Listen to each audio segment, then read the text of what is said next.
Help MythVision keep bringing you material by becoming a Patreon member, as well as PayPal. Like, share, subscribe, and comment.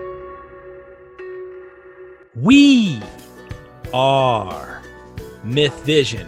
Welcome back to MythVision Podcast. Your host, Derek Lambert. I am honored today to be able to interview someone who's not only a scholar, but works at Duke University right down the street from me. And I hope to get to meet him here soon in person. You guys get to see him on the show. Dr. Mark Goodacre, who holds a doctorate and master's in philosophy from Oxford University. And if I go to list everything, guys, I'll be reading the whole Bible to you. So I'm gonna spare those details, and I'm gonna let him introduce himself. Welcome to the show, brother. Thanks, Derek. It's great to be on the show. Yeah, I work at Duke University, as Derek said.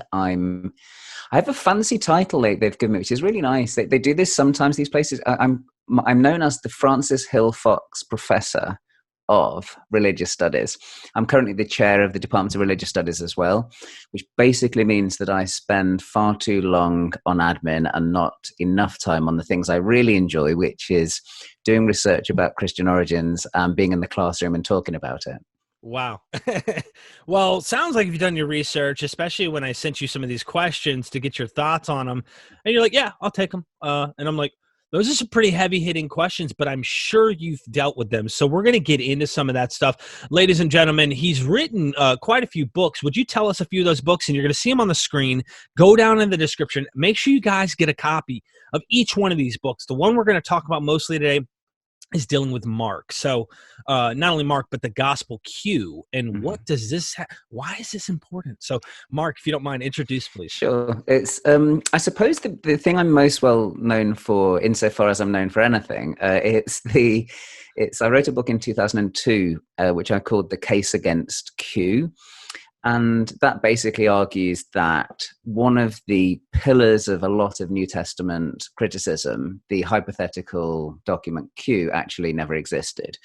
It's a bit of a bold thing to do, really, in retrospect, because I was a young scholar at the time and had a lot to lose. I have a bit less to lose now that I have tenure at a prestigious American university. So I wrote The Case Against Q in 2002. I actually think the book I wrote more recently, Thomas and the Gospels, the case for Thomas's familiarity with the Synoptic Gospels, I think that's actually a better book. I think it's better written, it's better structured, it's better argued. But I don't think it's ever going to have quite the same impact as the Q book. So I'm happy that people mainly tend to want to ask me questions about Q, even though the Thomas book is the more recent one. That's important, though, asking that question. And I want our audience to really try. If you're not familiar with Q, if you're somebody who's watching and you're going, well, I'm just now starting to get into this study, it is extremely important. I mean, it's a foundation stone, so to speak, to a lot of scholars and how they approach a lot of things in their academic research. So if you don't mind answering a basic, simple question before Sure. we get into more like detailed, complex ones, why is this question important? Why, if Q didn't exist or did exist, what would that mean? Well, I think the reason that I think people put so much stock in it is twofold. The first is that if it existed, it has to have been quite an early Christian text. And that's important because then that means that you've got access to something close in time or closer in time to the historical Jesus. So for a lot of people, Q gives you that route into historical Jesus. So people really love it for that. But there's a second reason why I think people really like it. And that's that as it usually is reconstructed, Q has no passion narrative. It's mainly sayings. It's largely sayings. That then suggests that early Christianity might have been a bit more diverse than the impression you sometimes get from the New Testament. Because when you read Paul's epistles, all about the passion, all about the crucifixion and resurrection. When you read the canonical Gospels, Matthew, Mark, Luke, John, all about passion and resurrection. Epistle to the Hebrews, Revelation, wherever you look, cross everywhere. But Q doesn't have a crucifixion story, a resurrection narrative.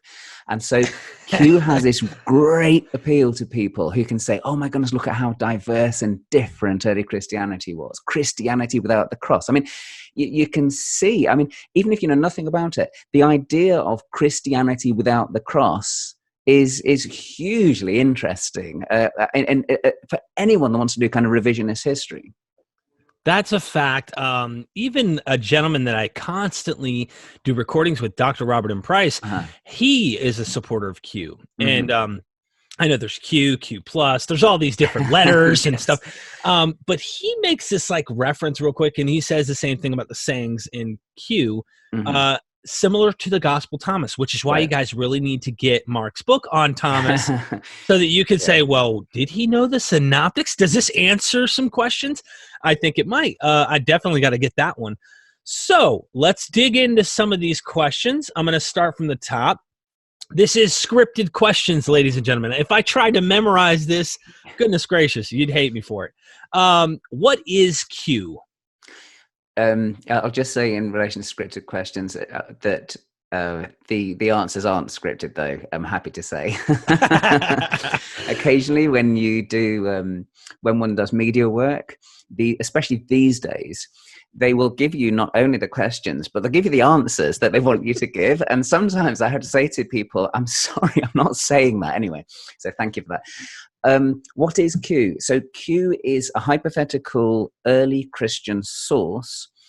It is basically reconstructed from taking Matthew's Gospel and Luke's Gospel, looking at all the places where they have common material that's not found in Mark's Gospel. So the general theory is, and it's the theory I agree with, Matthew and Luke both had access to Mark. It's the theory of Markan Priority. Rock solid theory. I think it's one of the strongest theories anywhere in the field. But if they knew Mark's Gospel, it doesn't explain everything that is in common between Matthew and Luke. So that's where Q comes in. Because if Matthew and Luke knew Mark, where did they get the rest of their stuff from? All the stuff like the Beatitudes, the parable of the lost sheep, the Lord's Prayer, there's tons of this stuff. Where did they get that from? And the Q theory is they both had this early Christian source. Because it's been lost, then we have to make up a name for it. And although the name Q sounds sexy and interesting, actually it's kind of boring if you look at the origins of it, because the German word Quelle, which means source, that's the German word for source, it's just the first letter of that. So if Q had been invented S, and S is much less interesting than Q as a letter. Is that sort of that's a whistle-stop tour of what Q is, according to most people? The distribution of the Synoptic Gospel material. I have an image. You saw the image, I'm sure. Yeah, I did. Yeah. Okay, it's a good one. It's good. It shows what's unique to Mark. Yes. That isn't in Matthew or Luke. But there's a lot of double tradition, triple tradition. Right. Can you explain this chart? Do you agree with what you're seeing here? Obviously you don't have to be like, it's 100% accurate, but it's yeah. What do you think of this chart? Yeah, it's pretty good. It's like any representation of the data, it has to oversimplify, and nerds like me would dispute little bits of it, but yes, it's basically fine. It's basically okay. What it's actually doing, what I like about this chart is it's not giving you an actual theory of the origin of the material. It's describing the data. And actually, I think that's really important. Before one actually leaps into solutions to the problem, i.e. like Q, Markan Priority, and so on, you really need to understand what the data is. And what this is basically showing you is that a huge amount of Luke's Gospel and Matthew's Gospel has material in common with Mark's Gospel. So where you're looking here and you're seeing that purple stuff, that triple tradition, that is a huge amount of Matthew's Gospel and Luke's Gospel. Now, the standard solution to why there's that purple material there, actually we have to be careful in case anybody is colorblind. I sometimes have this with coloring these synopsis and diagrams, that it doesn't work for people that have certain kinds of color blindness. But we're talking about the box that says triple tradition, and where that points to Luke and Matthew and Mark. Now, that is the material that most scholars think Matthew and Luke copied out of Mark. Triple because it's in all three. Where Q comes in is the bit right at the bottom of the page where you see double tradition. That double tradition is material that's in Matthew and Luke that's not in Mark. So by definition, they can't have got it from Mark. So the question is, where the heck did they get it from? Q theorists say they got it from Q. So double tradition is the type of data, and Q is a solution to the problem posed by the double tradition. And then there's these other things as well. Luke's got a lot of unique material, which we sometimes just call L. Matthew's got some unique material, which we sometimes call M. And Mark has very little unique material.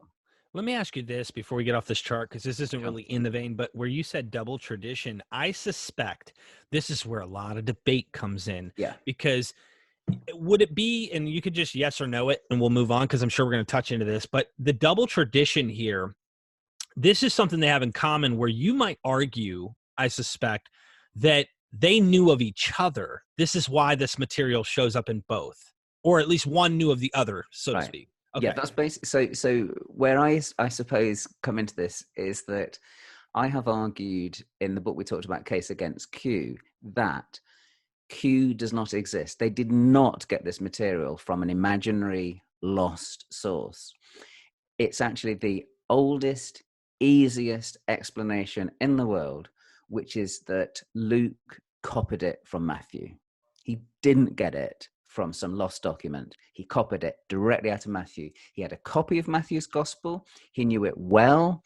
He was strongly influenced by it. And that's why I think Q didn't exist. The analogy I give when I'm teaching this sometimes is if I have two student papers that look very, very similar, I don't immediately think, did they both copy from another student whose paper I haven't seen, or from something on the internet? They might have done, but you begin with the thought, well, has this student copied from this student?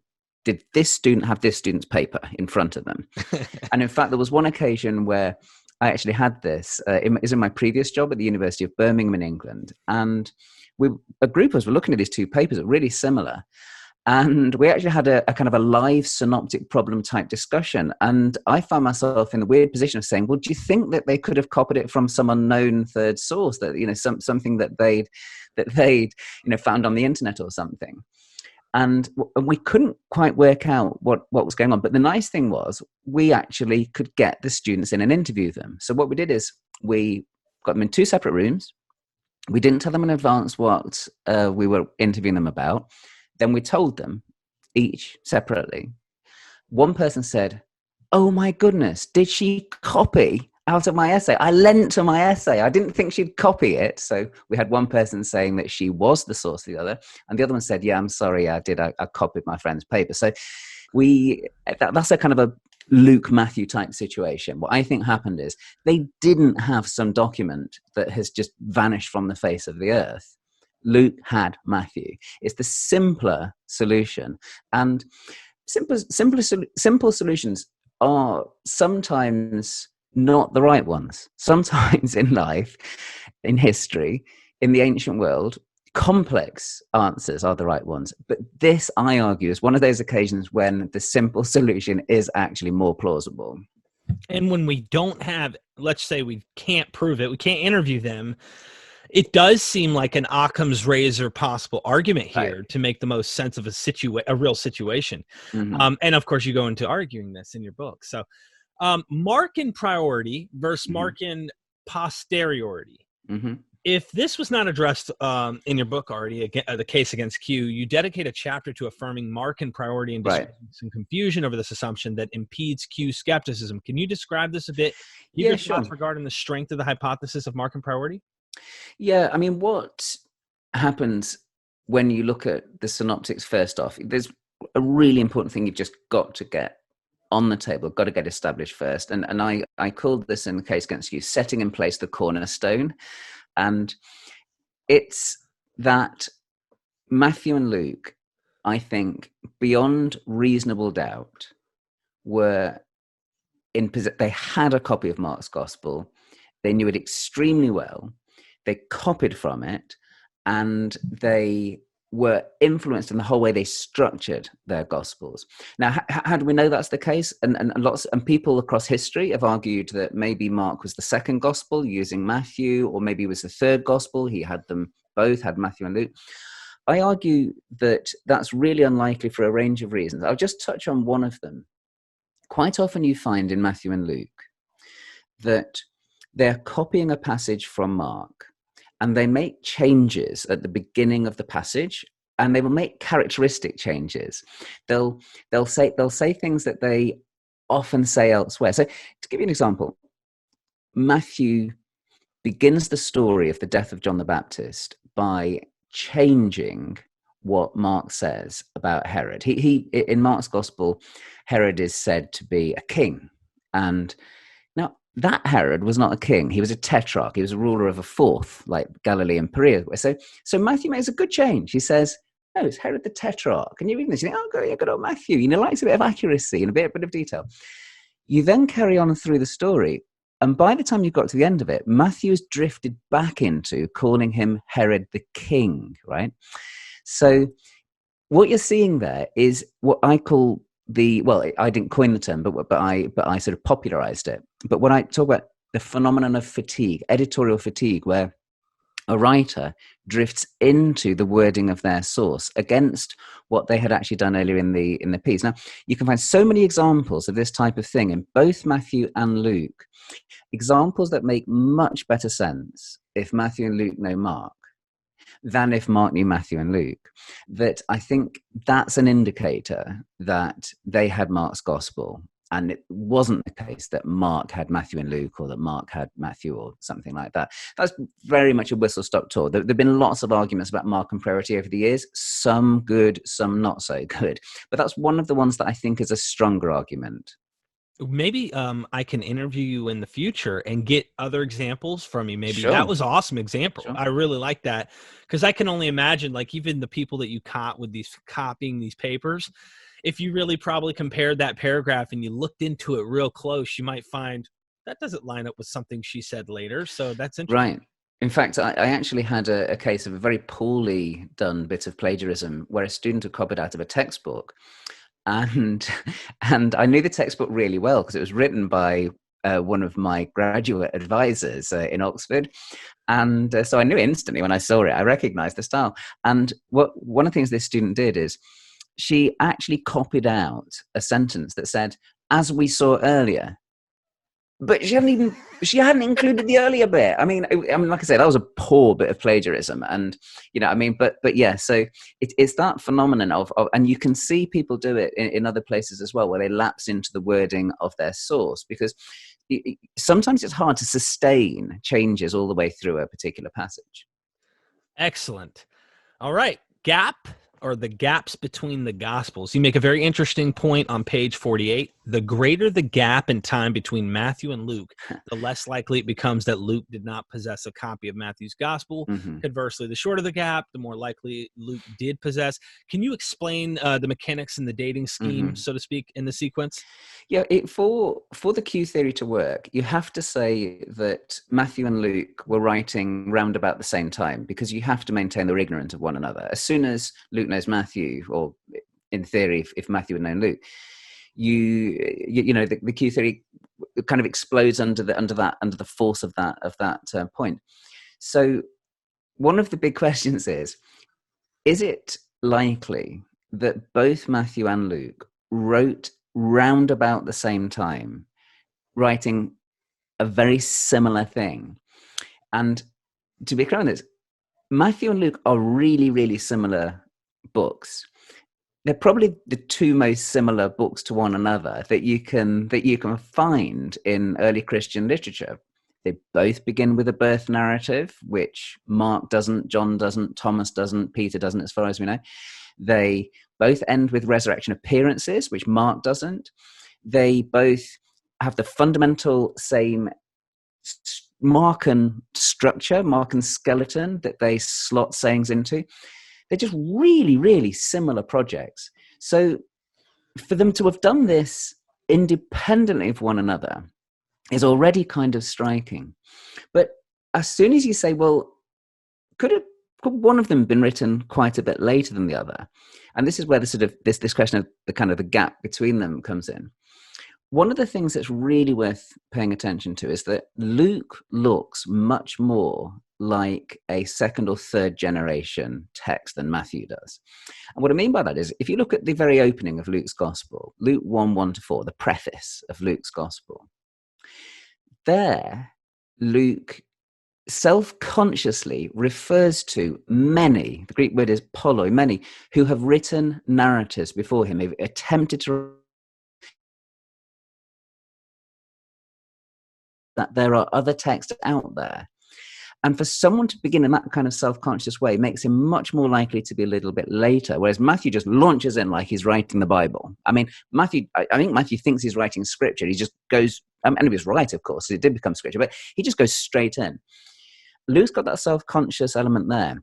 What's more, Luke goes on to narrate in his second volume, Acts of the Apostles, a whole load of history that happens after the Jesus movement, all the way up to Paul arriving in Rome. So Luke feels like a later second-generation document. Plus, and I actually didn't make this argument in the case against Q. This is something I've come to believe afterwards, and so maybe I'll add it in due course. But we get firsthand. Yeah, well, all right. Luke seems to know Josephus, the Jewish historian Josephus, and if indeed Luke knows Josephus is Antiquities. Antiquities was written in the 90s. That means that Luke would be written after the 90s, either in the 90s or the early 2nd century. Now, if that's the case, it becomes exceptionally hard to get Matthew and Luke into that same window that they would need to be in. And I tried, and to go back to the book, I tried to point out there that there are scholars like Burton Mack who think that Luke was writing in the year 120, something like that, and that Matthew had been written 20 or 30 years earlier. And I just think that's just, to me, it makes no sense at all. That here you've got Luke in 120, not using Matthew, which we know was a popular text in the early 2nd century. I mean, Ignatius quotes from it. Our manuscript record for Matthew gets pretty good as you push through in the 2nd century. So it really strains credulity that Luke would be doing this in 120 without knowledge of Matthew, right? So it's a question of general probabilities, and of course the argument has to be much more about general probabilities. It has to come down to textual data, but the general probabilities are worth bearing in mind, I think. Thank you for answering that. All right. Correct my pronunciation here if I'm mistaken. What is the Farrer hypothesis? It's good. That's a good pronunciation, Farrer. Okay. So there was an Oxford scholar named Austin Farrer who died in 1969, just over 50 years ago. And he was a friend of C.S. Lewis, and himself, he was probably more of a theologian and a philosopher of religion than he was a biblical scholar. At least used to, like a lot of those kind of old-fashioned Oxford dons, they like to range across a whole lot of different work. And so he did write a lot of stuff about the New Testament. He wrote a couple of books on Mark's Gospel. He wrote about Revelation.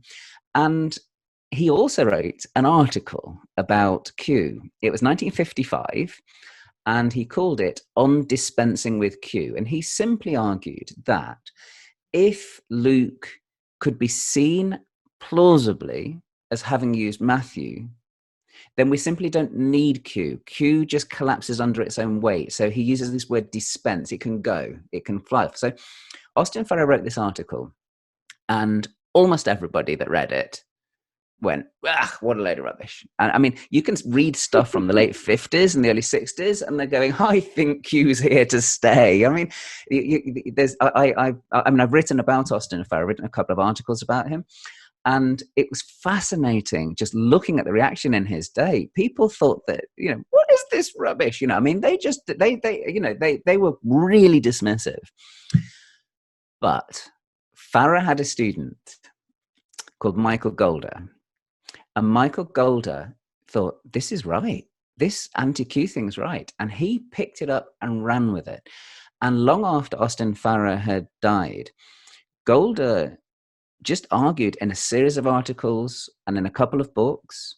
They were never like case against Q type thing. They were always books about something else. Like he wrote a book on Matthew, but in his Matthew book, he argued against Q kind of indirectly by saying you can make sense of Matthew without Q. Then he wrote a huge 900-page book on Luke in 1989. And he went on for like 900 pages saying, you can explain Luke without needing Q. You can explain it by assuming that he's got Mark and Matthew. And I, as a schoolboy, used to go along to lectures in Birmingham, which was close to where I lived. I used to go with my mum. And I heard Michael Golder speak. And one of the lectures that he gave was about Q not existing. And I knew a little bit about Q. I'd learned about it at school.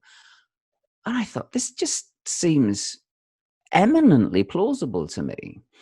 And so as a teenager, I became mildly obsessed with it and always wanted one day to try and write a book arguing against the existence of Q, which eventually I did. I didn't do it for my doctoral work. I had a wonderful doctoral advisor, John Muddyman, who said, you don't want to write your potboiler for your doctoral thesis, as we call it in England. You don't want to waste all that energy of doing it on a doctoral dissertation, because really with a doctoral dissertation, what you're trying to do is you're trying to show your examiners that you understand the field and that you've got something important to contribute.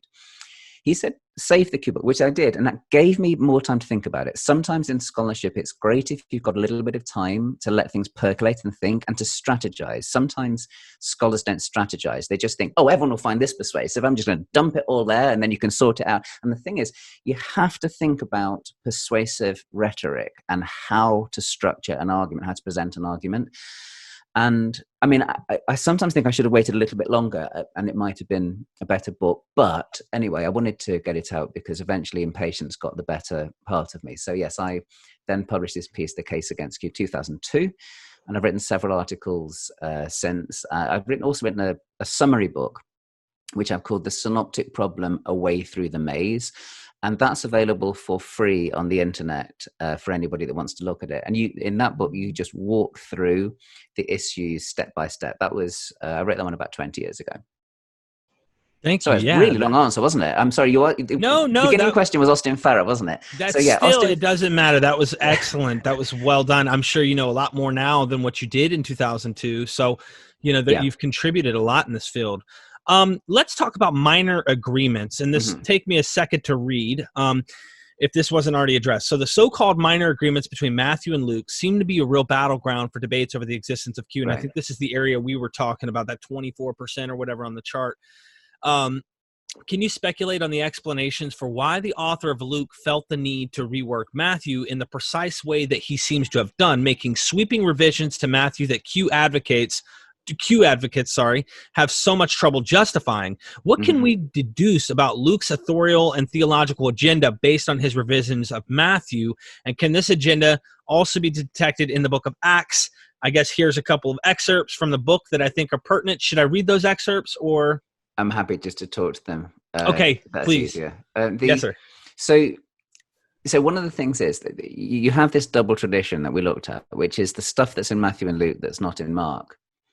And Q advocates think that stuff comes from Mark. Now, if I'm right that Luke knew Matthew, you should be able to see the influence of Matthew not only in the double tradition, those are like 24% stuff, you should also be able to see it when Luke is rewriting Mark. So the question is, do you get that? My answer is yes, absolutely, in spades. And people have known about this for many, many years because there's this entire group, a whole rump evidence, which people call the minor agreements, which is basically places where Luke is rewriting Mark and Matthean details keep creeping in. Now, if Luke has got just Mark and Q, he's not supposed to know the way that Matthew changed Mark. He's not supposed to know that stuff by definition. But when you actually look at the data, he keeps agreeing with Matthew, even when he's supposedly editing Mark. Now, what Q theorists do about that is they sort of marginalize the data by calling them minor agreements. And then, so you've already got in the description of the data this idea, he only agrees in minor ways, and it's mainly coincidence. And then they'll say things like, well, he just changes the word for and. They both change the word for and that Mark uses, and that would be a coincidence. Well, of course, that could be a coincidence, right? Or Mark often speaks in the present tense. He'll say, Jesus says this, Jesus does this. And Matthew and Luke will say, Jesus did this, Jesus said this. People go, oh, well, that's kind of coincidence. Of course.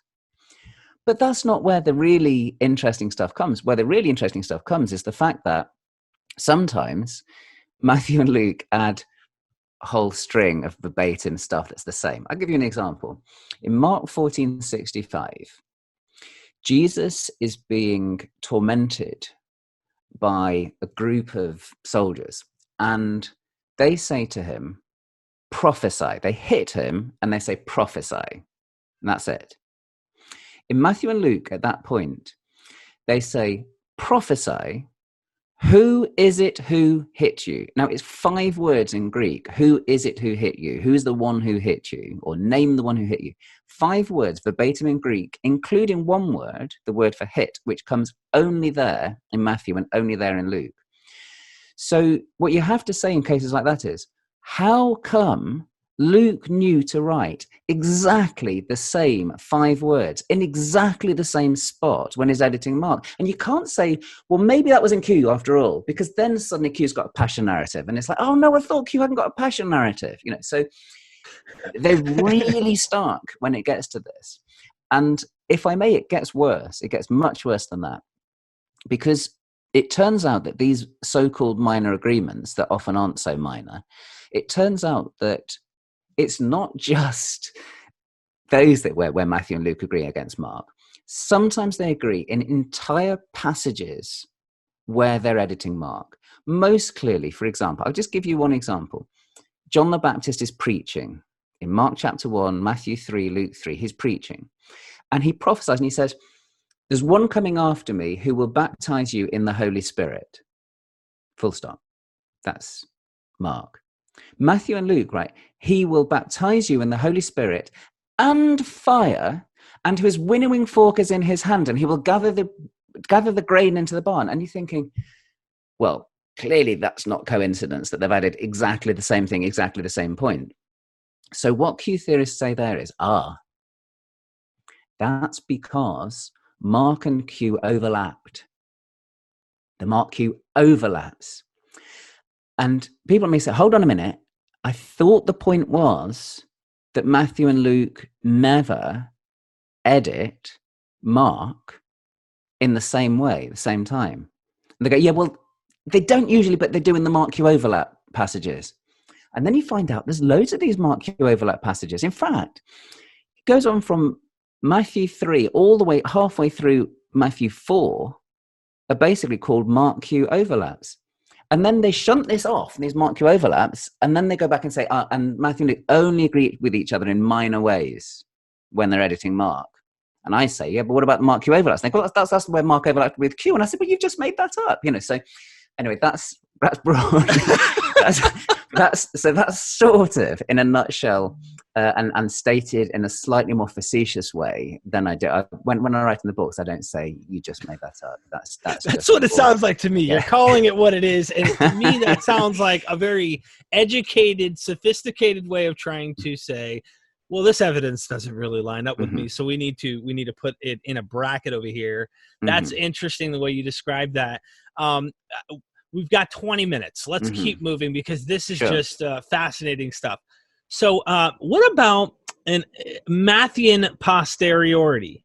There's an author named Evan Powell. I don't know if you've heard of him. I do. I know him, yeah. Do you? Okay. We've not met, but we have corresponded, yeah. Yeah, he's a buddy of mine. The Myth of the Lost Gospel, which proposes a solution to the Synoptic Problem, which rejects Q and posits Matthew Posteriority, that Matthew actually reworks Mark and Luke. Have you given the hypothesis consideration, and what are the issues you see with it? I think you kind of mentioned one, but like, is there something that sticks out and we can move on that one? Yes, I think it's. I think so. So Evan Powell is also backed up by a couple of recent scholars, and Alan Garrow, and also Rob McEwen. who've both written on this, and they both argue that Matthew knew Luke. I think they get one very important thing right, which is that the agreement between Matthew and Luke in these double tradition passages that we keep talking about, the agreement between Matthew and Luke is really, really close, right? It goes on for whole sentences, at a time. And that kind of closeness suggests direct copying rather than a lost document. So we're actually much closer to one another on this issue than any of us are to the Q people. So, they've got something very important right there. I personally think, of course, that they've got it upside down. And there are a range of reasons why I think one can state that. Maybe I'll just hit one of the reasons why I think that they have the order in the wrong direction. If Luke knows Matthew, you would expect to see in Luke somewhere a little vestige, some kind of hint of Matthew's literary structure. If Matthew knew Luke, you would expect to see some little hint somewhere of Luke's literary structure kind of showing up. What in fact you see is Luke showing knowledge of Matthew's literary structure. Most clearly, Luke 7 verse 1, you have this line, when Jesus had finished these sayings in the hearing of the people. Now, that is a characteristic way that Matthew ends each of his big 5 discourses. Chapter 7, 10, 13, 18, 25. He has that same formula. And Luke here, I think, is showing his knowledge of that big Matthean 5-book structure and that classic formula by just this one time in 7 verse 1, providing a version of it. Given that you have that, Luke knows not just the passages, the sayings and things, he actually seems to show some evidence of Matthew's literary structure, then I think my direction, Luke knows Matthew, works better than their direction, Matthew knowing Luke. There are a range of other things as well, but that's just one that I would pick out. I appreciate the compliment to them, because that actually is that makes sense. That at least both of you are saying one's using the other for sure. Right. Yeah. And I like that. Proto-John. So my buddy Evan Powell also has the hypothesis that there was a proto-gospel underlying both the Gospel of John and the Gospel of Mark. Have you given this hypothesis consideration? I think one of the issues he brings up is the ending, or somewhere in the end of John looks like it's older. So I don't know. Yeah, I'm actually writing a book on John's Gospel at the moment, which will argue that John knew all 3 Synoptic Gospels. And I don't believe in a Proto-John. At least I don't believe in one that we can manage to tease out from the pages of the New Testament. One thing that I would say about any of these hypothetical texts, hypothetical lost layers of tradition, hypothetical Proto-Gospels is I'm not skeptical that there were things in existence before the Synoptic Gospels John came into being. I am skeptical about scholars' abilities to do the work that they think they can do to dig them out. See, there's a deep problem with textual scholars. People that work with texts are basically a lot of the time frustrated archaeologists. What they really want to be able to do is they want to be able to kind of dig into their text and dig something up that no one's ever seen before. The problem is doing literary criticism, although it's got some good analogies in archaeology, you by definition cannot dig down under the text and find something that no one's seen before, because we've all been looking at these texts for donkey's years, right? So I think this idea of digging down and finding a Proto-John, a Q, an M, and L, all of these kind of hypothetical earlier Gospels, lost layers of tradition and everything, it puts far too much faith in the scholar. And I think I just don't have that kind of faith in scholars, including myself, to do that. So yes, there were all sorts of things were swirling around that we just have to admit as good ancient historians, we've lost them. We don't know, we can't recover them. Wow, well said. And with my program, for example, I always tell people, when you're looking for the historical Jesus, usually people find the Jesus they want to find. And so that could Right, be yes. scholarship's attempt on, well, I found this secret evidence here because it does work That's in their right, favor. yes. So yeah, Surprise, that's surprise. It's yeah. And to be fair, I'm teaching a course on the historical Jesus at the moment, and one of the things that was so great about the great Albert Schweitzer is that he gets to the end of the quest of the historical Jesus, and he finds a Jesus that is not entirely congenial to him. He finds a Jesus that troubles him and that bothers him historically. And it's a good way of testing our results. Sometimes we need to say, how congenial is this result to me? And that's one thing that I grapple with, because, I mean, sometimes people laugh when I say this because they think I'm joking, but I actually am very sad that, we haven't got a queue. Of course, I wish that there were more early Christian texts. I mean, I'm an ancient historian. I want more data. So I'm obviously not excited about, attempting to explode one of the sources that we thought we had. But my feeling is you have to go with where the evidence is leading you. And to me, the evidence is leading me right to Luke having a copy of Matthew's gospel, not to this wonderful, mysterious lost gospel, which sounds so mysterious and exciting and enigmatic. And everybody, of course, wishes it does exist, Well said, Dr. Goodacre. And I'm going to move into the dating of the synoptics. Let's go ahead and move here for a Sure. second. Is it really all about ex eventu prophecy? The idea, just to put it simple so we don't have to read the whole thing, is the gospel being written after 70.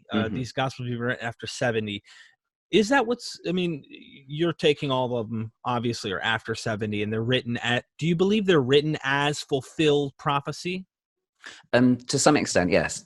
I think that all 4 canonical Gospels and all the non-canonical ones that we have as well are all written after 70. I don't think any of them predate 70. And I think one of the reasons for that is that they all depict Jesus in some way prophesying the end of Jerusalem, the destruction of the temple, varying degrees of specificity, but it comes through as a thing.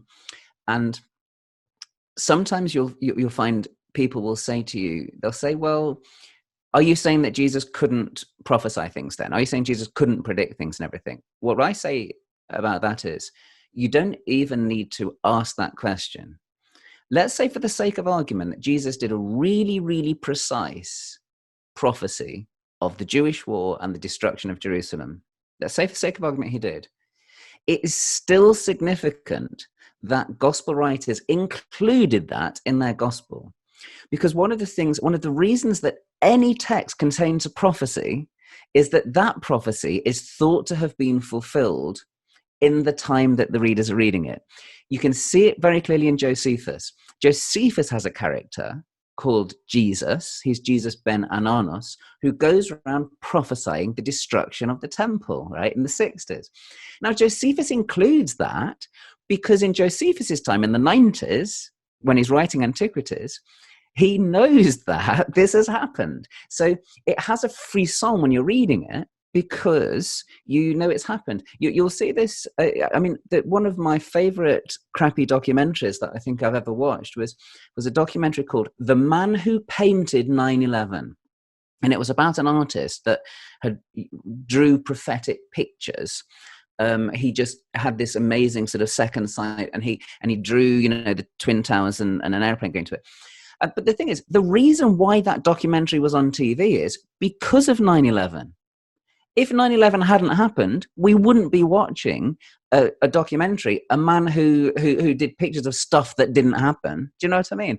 So when you see texts like the Synoptic Gospels, which are really clear that Jerusalem will fall, sometimes with specific details, you can be quite sure that they are written after the events that are being prophesied. So yes, I do think all the Gospels are post-70, and I think you can see the degree of specificity in Luke's prophecies about the fall of Jerusalem make it much more likely that Luke is the latest of those 3 of Matthew, Mark, and Luke.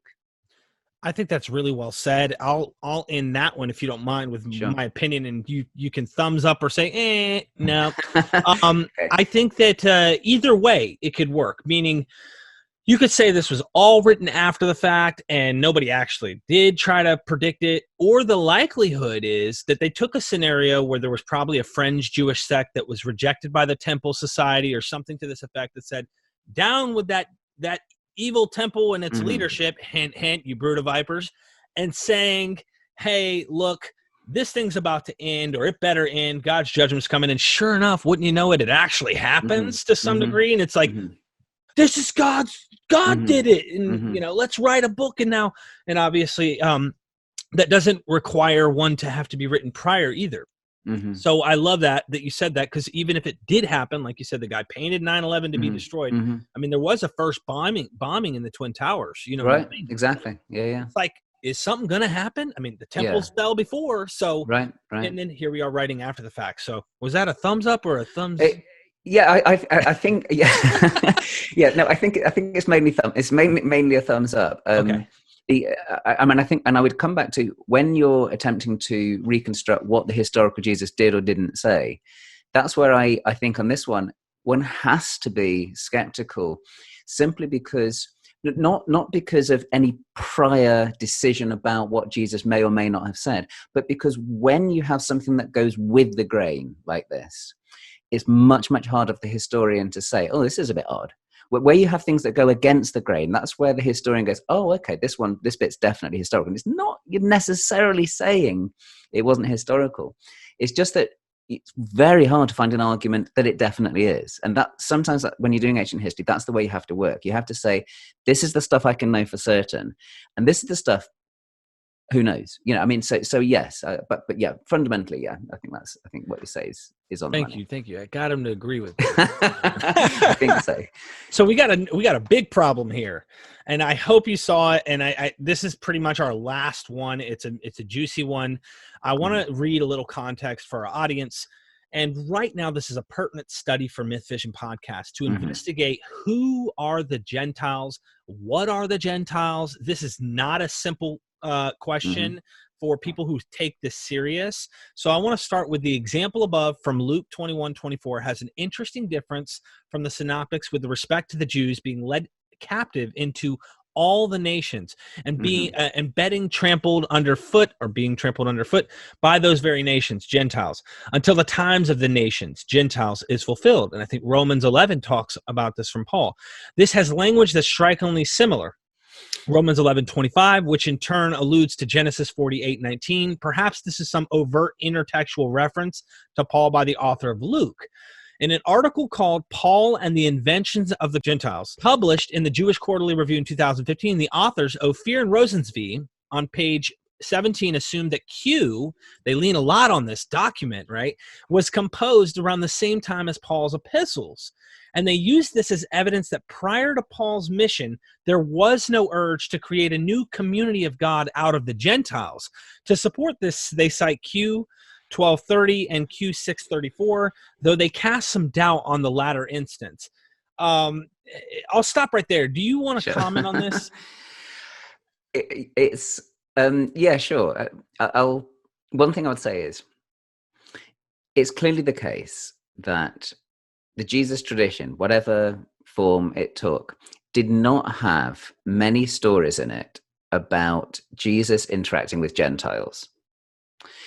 And this was clearly a problem to people in the latter part of the first century, where the new Jesus movement was very, very appealing to Gentiles. So you're going out and you're giving this new story, this good news, they called it, about Jesus to Gentiles. And then the Gentiles say, oh, tell us about Jesus and Gentiles. And they're going, oh, shoot, what have we got? And I mean, you read Mark's gospel, he only meets one person who's very clearly a Gentile, the Syrophoenician woman in Mark 7. And there Jesus seems to be quite rude to her. He says it's not right to take the children's bread and give it to the dogs. So that's all to say, there seems to be a strong view amongst early Christians that Jesus didn't interact with Gentiles. And if he did, it was really rare. So you got a problem, because all four canonical Gospels want to depict Jesus as the Savior for the whole world, explicitly so. How do you do it? How do you line those two things up? Jesus, the Jewish Messiah, Jesus, the Savior of all the world. And they do it actually in quite a clever way, which is that they have Jesus prophesying that all the nations, and it's the same word as you're saying in Greek, ethne means nations or Gentiles, all the nations will have the opportunity to turn to Jesus. So and they love this phrase, pantatar ethne Greek, all the nations. It comes in all three of the Synoptic Gospels. So what's going on, I think, is that you have Gospels that are looking backwards to Jesus, the Jewish Messiah, but forwards to the Gentile mission. And of course, Paul was the most famous advocate of that Gentile mission. Now, Q doesn't help you remotely with that discussion. I think that if anything, it obscures things. It makes the discussion much more complicated, and you can actually get a good idea of the kind of thing that's going on by looking at Paul's epistles and by looking at the Synoptic Gospels. One doesn't need to pull Q into that picture at all. Okay, I guess I'll read some more of this here for a second, because I wish we had more time. It would be wonderful, because I have some obvious good questions I think we could really probe out of this. But let me read this as quick as I can. All right, there's a couple examples. In Matthew 6:32, he says, "For the Gentiles seek all things, and your heavenly Father knows that you need them." And in Luke 12:30, the word order gets flipped around as, "For all the nations of the world seek these things, and your Father knows that you need them." The differences between these parallel verses are very subtle. Of course, we read them in English, not really notice what's going on. And it's complicated by harmonizing textual variants. And the only variant flagged in the apparatus of the NA 28 Greek New Testament is the different grammatical versions of the verb seek, a semantically meaningless variation. Translators are frequently inspired to render the Matthean use of nations as Gentiles, while Luke's use of the exact same word is rendered as nations, all the nations of the world. This is a rather bold move for such a subtle difference. Is it justified? What are the implications here for the two-source hypothesis, where Matthew was presumably making Gentiles out of all the nations in Q, versus the fairer hypothesis, where Luke was presumably making nations out of Matthew's Gentiles? So I hope that makes sense. Well, the thing is, I mean, this is partly a question of translation theory. And one of the things that I think a lot of English translations are very bad at is they will translate the same word in different ways in different contexts. Now, sometimes you have to do that. That's when you're doing translation, you can't translate every word the same all the time, because sometimes it won't even make sense. But so this word, ethne, nations or Gentiles, it's not just a problem in translating the Synoptic Gospels. It's even a problem when you're translating Paul as well. In Galatians, he uses this word ethne, and the interpreter has to say to themselves, is he meaning all nations, meaning everybody, including Jews? Well, I don't think he is. I think he's meaning all Gentiles, i.e. everybody that isn't Jewish. And there's quite an important difference between those two. And so often you just have to go with the context to work out what's going on. And the thing is, with Matthew and Luke has a much larger vocabulary than Matthew, and sometimes he just likes to kind of vary his synonyms and so on. So in the passage in question here, he's actually pretty close to Matthew, but I don't think that variation is particularly significant. Okay. In the way that he's structuring things, but to be fair, it's not something I've written an extended study on, so I would be happy to go back and have another look at it. I would love that. And if I could interview you, man, we'll go when this COVID thing comes. Yes. We will go to an all-you-can-eat buffet. I'll take care. We got to do this. Let me ask you one more, because it's our time is running out. And I got like 5 minutes max with you, and this is not written, so this is just from me. And this is more of a theological situation, which tells you the mindset of the author Matthew seems to be far more on the Jewish side than the Gentile side. I mean, we see references where he's saying things like, he came only for the lost sheep of the house of Israel. Right, yeah. or Matthew 1:21 in English. I don't know the Greek, so I wish I was a scholar on this level. But he says, "For he shall save his people from their sins." And I suspect this his people, this would connect to the nation of Israel, kind of like John talks about how Caiaphas prophesies and knows that it's better that one man dies for the nation. Yeah. Well, all nations or the nation? And Yeah. so we have a kind of a contradiction in a sense. So like there's a confusion going on. Matthew seems to be exclusively, predominantly, if you will, not pro-Gentile, more about Jews or Israelites. And Luke borrows some of this, but I don't see the phrase, he came only for the lost sheep of the house of Israel. Right. What do you think theologically is happening in this thing? A proto-Jewish movement that's being hijacked by Luke and saying, nice try, I gotta correct some of this. What do you think? Well, so I had to check the text, and you're right. So you should call his name Jesus, for he will save his people from their sins. So Matthew definitely depicts Jesus as a Messiah to Jews. There's no question about it. He even has in chapter 10, he talks about the disciples going on mission to only the towns and cities in Israel. So that's kind of interesting. He says, go nowhere among the Samaritans, you know. And Luke clearly wants to be a little bit careful about having that very clearly as a thing in his gospel. Though what Luke does is something rather clever. He makes the gospel about Jesus, the Jewish Messiah, who looks forward to a time when Gentiles will enter into the movement. And then in Acts of the Apostles, he narrates the Gentiles coming in. So what Luke does is he can affirm what's already there in seed in Mark and more explicit in Matthew, which is Jesus predominantly went to Jews. And then he can actually narrate in his second volume how the gospel went to all the world. And by doing that, he uses his own literary structure, on the one hand, to affirm the prior tradition that you get in Mark and Matthew, but at the same time to point forward and strongly affirm the Pauline idea of people from all the nations getting the gospel sort of preached to them. And that's why Paul is really the star of Acts of the Apostles. I mean, so even though we call it Acts of the Apostles, the other apostles are kind of vanished by, well, Peter makes a very last appearance in Acts 15 in a kind of, so he's a minor character, and then he's gone. He's completely gone. After chapter 15, you never see him again.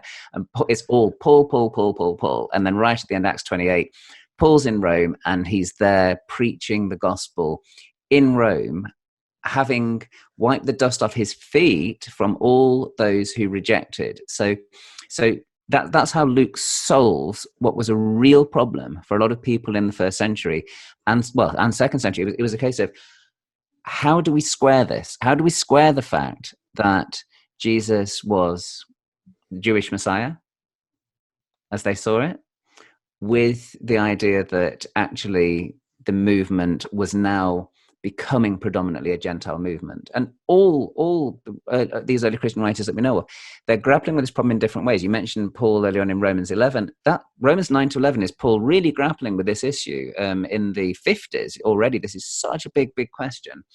But you see Matthew dealing with the same question in other ways, Luke in other ways, and so on. And it never really ends. You carry on with this question as Christianity becomes a predominantly Gentile movement, and then a firmly Gentile movement as ways part. You still see people grappling with this, and you use the word theologically. Yes, they're grappling with it as a theological issue. Why did God do things this way? Because it seemed weird, but they're grappling with that. Yeah, you are amazing. Honestly, I really do value you, what you bring to the table. I love the way you explain things. You're well said. I do want to say there's so many more questions that just come of this. I will be interviewing Dr. Jason Staples at some point before the end of the year. Yeah. When he gets his 2 books. Oh, man, he is something else. So I'm looking forward to reading his books and, might have- of course, plugging them. So Yeah, you might have even more difficulty shutting him up than you have shutting me up. I don't know if I want to. I mean, I might have to interrupt him and go, "Hey, you got to answer my question." But you're actually, I'm thankful that you came and joined me on this program. We're bringing more to MythVision podcast than just one idea that we talk about a lot of times is the historicity of Jesus. But you even touched on that a little, and I kind of would love to go into further shows, but not just remotely. I honestly think for history, you know, lots of books are being written, but going down on camera with a very a good high quality image and explaining a 9-10 minute response to a single question and just meet you in person. So with that being said, if you've watched this long, you can see his passion and he knows quite a bit of information. I just want to pick your brain and get your opinions on some of these things and, of course, your expertise. Make sure you guys pick up the books, Thomas and the Gospels, The Case Against Q, The Synoptic Problem, A Way Through the Maze, Goodacre and the Gospels, An Examination of a New Paradigm. Did I pronounce that correct? Very good. All right. I did it, ladies and gentlemen. My redneck Southern accent made it. Make sure you guys do that. Help support what Dr. Goodacre is doing here. And thank you so much. I have more. I have so much more. You're just... Thank you. That's all. Pleasure. I've enjoyed the conversation. Yeah, and don't forget, ladies and gentlemen, we are MythVision.